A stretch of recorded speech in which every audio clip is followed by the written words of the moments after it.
Hello again, chaps and chapettes. How are we all doing? It is lovely to see you all again. As always, sat here tonight, guys, bit bored, twiddling my thumbs, so I thought I'd pump out a video and have a chat to you guys. Now, things I'm going to be talking to you about are a bit too small for their own specific video, so I thought I may as well just bunch them all together and just make one big video. Just me moaning, basically, and telling you a couple of things. So, that being said, first and foremost, I am eligible to be monetized again tomorrow, which is, some quite good news. Now, in the description to my channel, I specifically state I do not do these videos for fame or fortune. I am not looking to do this full time. I am not looking to make this my full-time job. No, far from it. It fucking depressed me doing this for a living, talking about depressing shit day in, day out, simply to pay the bills. I'm not quite sure how some YouTubers who are in the same field as me manage to do it. They must have nerves of fucking steel, if you ask me. But nonetheless, I will say that being monetized by YouTube is much better than not being monetized by YouTube. The couple of £100 that it brings in per month does go towards the bills. The ever increasing utility bills that come into this fucking house make my eyes water on a monthly basis. Hundreds of pounds simply to heat and water the entire fucking house. I mean, it just clear boggles the mind. So yeah, I shall be applying for that. Whether I'm granted it again or not is another different story. I was initially demonetized for, what was it again? Reused content, I think it was. Something daft like that. I think it was something to do with my shorts that I do tend to put on here, like Margaret Thatcher's speeches, Nigel Farage baby, that kind of a thing. I think it's content that's done by others. I think that's what it was. So yeah, it was partly my fault.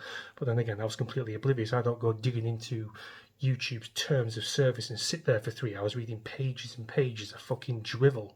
Not a chance. I'll just, I'll take my chances. So yeah, if it gets accepted, fantastic, monetized again. A little bit of money trickling into my account every month will, certainly go towards paying the ever-increasing bills, like I mentioned. The other thing I want to touch on, guys, is I watch a lot of videos from people called Auditors and Urban Explorers. Auditors, for people who are not sure what they are basically people who go around with a camera, either a camera or a phone, and video the outside of various buildings up and down the country that are public accessed, like council buildings, job centres, police stations, that sort of a thing. And they video record the reaction that they get from just someone standing in a public place with a camera. A lot of the time people come out, what are you doing, get quite confrontational with the auditor, and sometimes get the police involved. Sometimes there's arrests made, assaults. I mean, sometimes it's fucking so chaotic you would not believe. And the same can be said for urban explorers. Now, most of the time an urban explorer would go around disused buildings, derelict buildings, that sort of thing, and look for homeless people, ghosties or ghoulies or whatever they're going to be doing. And sometimes security approaches these guys as well. And there's one thing I always fucking notice, and it's become a lot more prevalent over the last couple of months.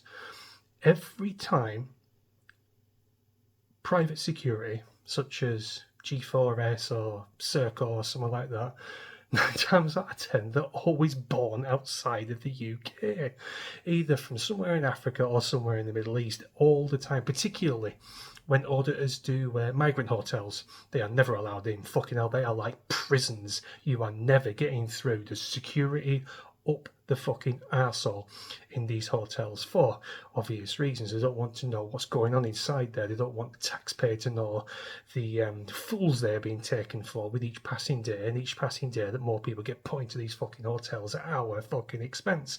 Anyway, I'm going off target here. Yeah, they're all born outside of the UK. Now, that always puzzles me. I am well aware that most companies have diversity quotas. You have to get a certain amount of black people in there, a certain amount of brown people, a certain amount of gays and all the rest of it. But we are talking near on 90% of the workforce must be born outside the UK. Some of these people can't speak English. Some of these people can speak broken English incorporated with their native languages.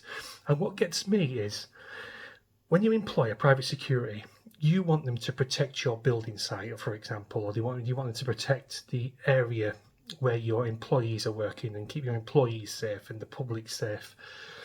The fact of the matter is, might be being a bit, I don't know, what do you call it? Paying people with the same brush, can't remember the word. Anyway, someone from Africa who is, let's just say, a bodyguard or security for some kind of warlord there, he's plucked out of Somalia and plonked straight into a job centre in Swindon. It's not going to quite work, is it?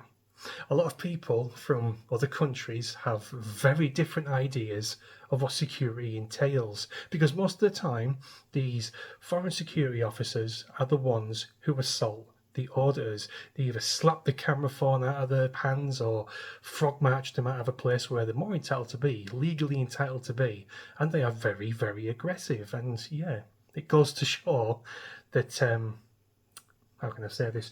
People from certain places in the world have a different definition of what security entails, particularly when it comes to this country.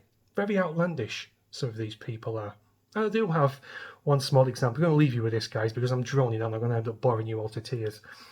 One example of this outlandish way of life that some people have. When I was in me, I'd say about early 20s, one of my earlier birds. Why? Can you still say birds? I'm not too sure. Girlfriend. Just try and be a bit more PC. That won't last very long.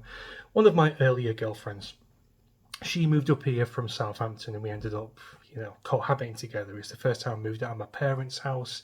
We got into some kind of cheap bedsit. We both had shit jobs at the time. So yeah, it was about £20 a week, I think it was. So yeah, it was cheap as chips. So we got ourselves into this shared house accommodation with a lot of other students. And within the first couple of days, we kept ourselves to ourselves. We didn't really know the people in there and stuff like that. But I do know that one of them fuckers was stealing my food. I had tins in the fridge because it was a communal fridge. It was all shared fridge. You had to put your name on what was yours. So we had some sandwich meats in there, some salami and stuff like that. And everything was going down ever so slightly, slice by slice. Some fucker was stealing off me. So that pissed me off. And I'm pretty sure who it was. Anyway, to cut a long story short, guys, me and the missus back then was in there, and some Indian doctors or some medical students were here from India. I mean, fucking hell, we're going back about over 20 years. We're going back in. It was still happening then. Indian doctors and nurses, students were staying in the same house, and they invited us into the kitchen for a curry. And I was like, oh, why not? An authentic curry could be quite nice.